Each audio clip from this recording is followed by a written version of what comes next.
how a CIA base works. Looked pretty intriguing. Another video by Fern, man. Make sure you go subscribe to their channel. If you're watching this on YouTube, on Mook Havin Live, why you ain't catch this live on Mook Havin Live on Twitch? Go ahead, like the video, comment, and subscribe if you're new, man. Let's get straight into it. Jane Smith is sitting on a Lufthansa machine bound to Frankfurt, Germany. She empties her second glass of red wine and fastens her seatbelt because the plane is about to land. When Jane exits the aircraft, she goes straight to customs. She shows the officer her American passport. It's black. "Why are you here?" the officer asks. "Supporting technical consultations at the consulate," Jane responds. The officer stamps her passport and she passes through. Hey, thank you, man. Appreciate Jane you, grabs broski. some euros from an ATM, takes a cab to a nearby hotel, and checks in. You see, Jane lied a little just now during the customs check. She is not working for a consulate, and despite her passport, she is no diplomat. Jane is a CIA agent, a hacker. She is visiting a covert base of her agency, secretly set up within the American consulate in Frankfurt.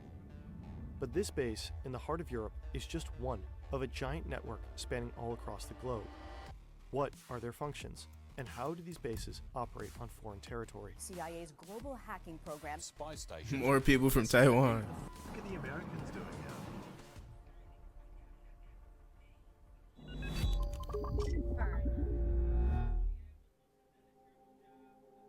Fine dining at Frankfurt, Jane chapter enters the 1. hotel room and drops off her bags.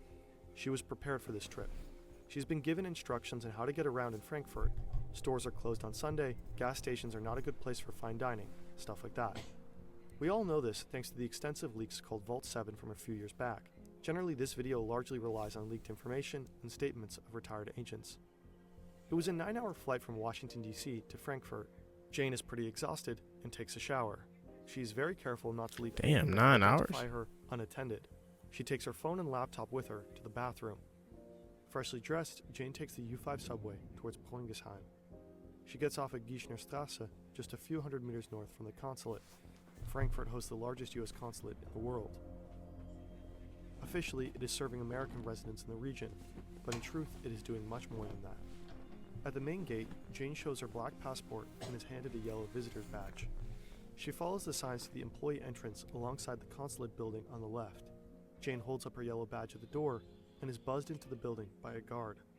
Inside the building, Jane walks through a number of corridors and through a large heavy door to Post 1. A U.S. Marine is waiting behind a glass window. Jane gives her the yellow badge and she gets a blue one instead. Jane can finally enter her new office and get to work. She calls her person of contact and gets to know the other agents at the station.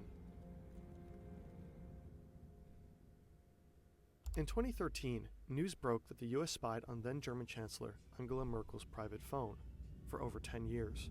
10 NSA years? may have been spying on Chancellor Angela Merkel. A spokesman for the German leader described the idea as totally unacceptable. The operation was run by the so-called Special Collection Service, a spy unit of the NSA and CIA. Officially, it does not exist. Unofficially, it is running spy operations from almost 100 U.S. embassies all across the world, including Frankfurt. But Jane works for another unit here. She works for the European branch of the Center for Cyber Intelligence, the CIA's hacking division. Jane and others are developing cyber weapons. There are over 1,000 hacking systems and several hundred million lines of code in the CIA's arsenal. Some of these hacking tools are extremely powerful. The CIA could turn devices from Apple, Google, Samsung, and many others into secret microphones. There are tools that bypass encryption from messengers like WhatsApp, Signal, or Telegram, allowing the agency to collect text and voice messages. But there are also attack systems like fine dining, which only work from up close.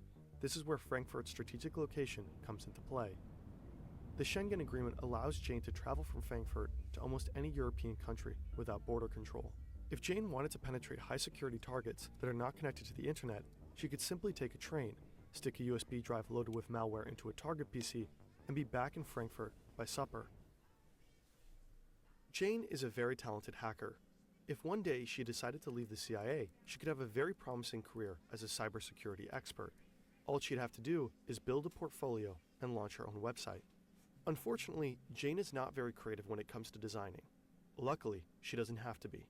There is a fast, easy, and intuitive way to change Odoo by clicking life with a custom. Why is everybody putting up I knew he was getting set up for an ad right there, bro. 25 guys, just use Pi. Do you want me to sing? Yeah, bro. Go ahead, sing that, bro. Box ads on Go ahead. Jane is working at the base for a time now when she gets a phone call. Her superiors need her expertise at another location. She says goodbye to her colleagues, checks out of her hotel room, and buys a single malt whiskey with her remaining euros in the duty-free shop at the airport. Jane's next destination is Australia. She getting around, ain't she? Chapter 2, Virginia Farm Girl. Jane gets off the plane and walks to customs, and things do not go smoothly. One of the officers seems suspicious about her and selects Jane for secondary screening. But she is prepared. Agents like Jane are usually trained here, Camp Peary, or how most people in the CIA call it, the farm, a roughly 10,000-acre piece of land near Williamsburg, Virginia. It was established during World War II as a military training center. Later, it was transformed into a camp for Italian and German war prisoners. In 1951, the CIA took over and turned it into a secret spy school. Of course, not officially. In fact, the CIA has built an entire fake city. There are multiple houses and dormitories for students and staff. Damn. For training, the site has several shooting ranges, boathouses at the river, driving courses, and an airfield. Students learn everything they need to know about life as a secret agent in the field, from basic weapons trainings all the way to the handling of explosives, how to evade pursuers, and field surveillance. Students practice how to infiltrate a border that is tightly guarded by watchtowers and police dogs. Enemy capture is simulated by kidnapping students from their dorm and interrogating them. There is even a mock prison where students learn how to deal with solitary confinement. If training needs to be even more hardcore, students are brought to Harvey Point, just a few hours south of the farm.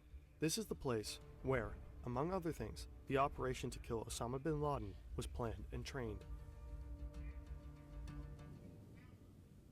Jane stands in front of a customs officer at the Australian airport. She remembers how to survive secondary screening. According to a CIA training manual, the two most common questions in this situation are why are you here and where are you staying? Jane learned how to maintain her cover, no matter what. When asked, Jane gives a quick and concise answer.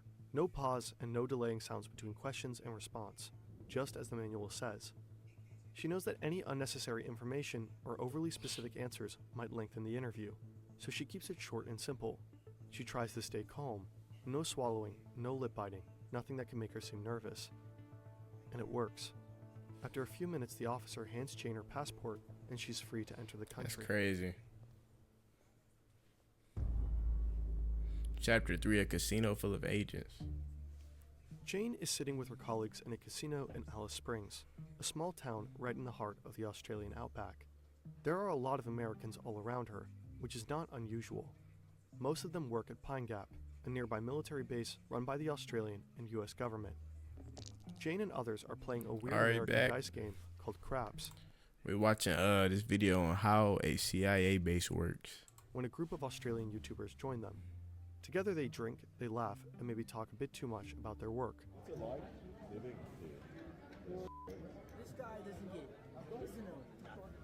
The Americans in this casino are no ordinary soldiers, and Pine Gap is not your usual military base. Pine Gap is a top-secret spy facility. What are you doing there?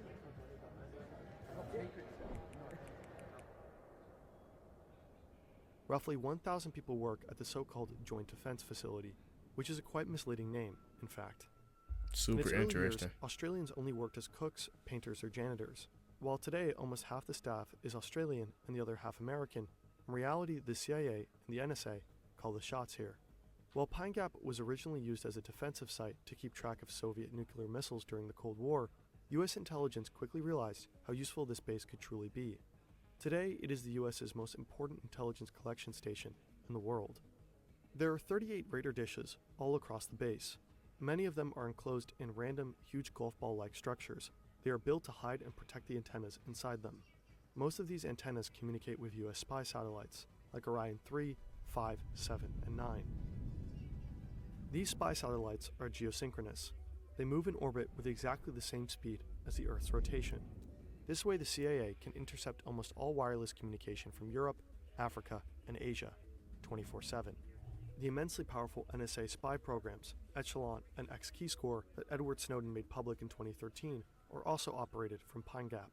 These programs are used to systematically collect everything, from online chats to phone calls and mails. So even if you ain't think you was getting watched, they see you, gang. They see everything you're doing, bro. Part of the base sits the operations building.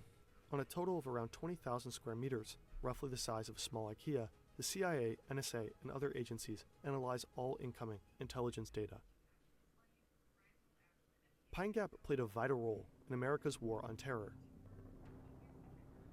It provided real-time data for soldiers on the battlefield in Iraq and Afghanistan, and it was used to locate targets for U.S. drone strikes, during which hundreds of civilians were killed. A very recent report indicates that Pine Gap intelligence may have assisted Israeli forces to attack targets in Gaza. For that reason, a group of protesters tried to block the entrance to Pine Gap at the end of last year. Pine Gap has been criticized by many different groups before. Some people have even managed to enter the facility. More recently, these Australian YouTubers, for example. Be sure to check out their video. It inspired us to make this video in the first place. Did you hear that?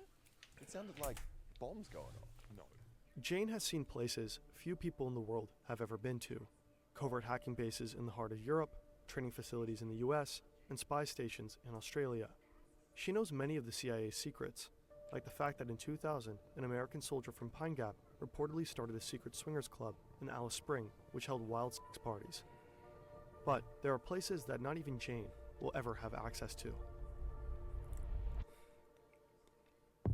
Hey everybody, my name is Sam, aka Damn, this Sam shit look, Bucha, this and I'm shit a crazy, YouTuber who chat. makes variety content ranging from challenge. Chapter 4, Black Sites. On September 6, 2006, President George Bush admitted what many people had already suspected. So I'm announcing today that Khalid Sheikh Mohammed, Abu Zubaydah, Ramzi bin al-Sheed, and 11 other terrorists in CIA custody have been transferred to the United States Naval Base at Guantanamo Bay. In this speech, Bush acknowledged that the CIA was running a network of secret prisons all across the world, so-called black sites. The most well-known CIA prison is Guantanamo Bay in Cuba. The prison was built for international terrorist suspects. Just 4 months after the attacks on 9/11, the first 20 people arrived.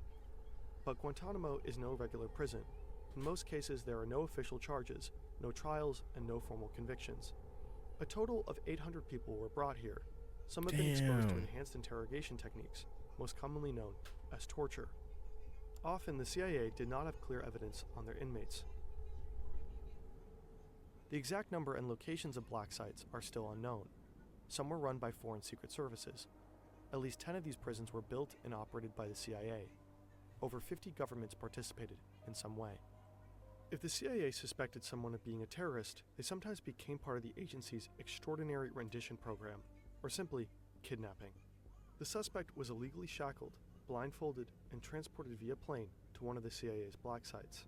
Some of these prisons were allegedly planned from the CIA base in Frankfurt, while the farm was allegedly involved in rendition flights. One of the most important prisons of the CIA was here, on a Polish military base near the small village of Stare Kikute. Inside this 2-story villa, the CIA built one of its very first prisons after 9/11, codenamed Quartz. The CIA tortured multiple suspects here.